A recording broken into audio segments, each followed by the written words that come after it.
Guys, আজ হঠাৎ করে অ্যানাকোন্ডা সাপ এসে সব ভাঙচুর করতে শুরু করে, কারণ তার ভাইকে কেউ এই জাদুকরি ঘরের ভেতরে বন্দি করে রেখেছে।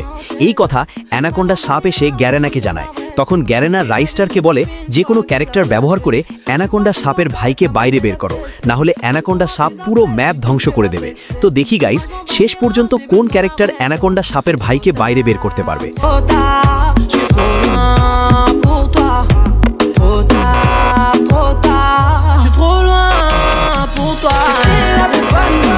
আমার তো মনে হয় টেলিপোর্ট ক্যারেক্টারই বের করে দেবে, কিন্তু সেটা দেখার আগে গাইস, পাবজিওয়ালারা আমাকে চ্যালেঞ্জ দিয়েছে যে ফ্রি ফায়ারের অডিয়েন্স কম আর পাবজির অডিয়েন্স বেশি।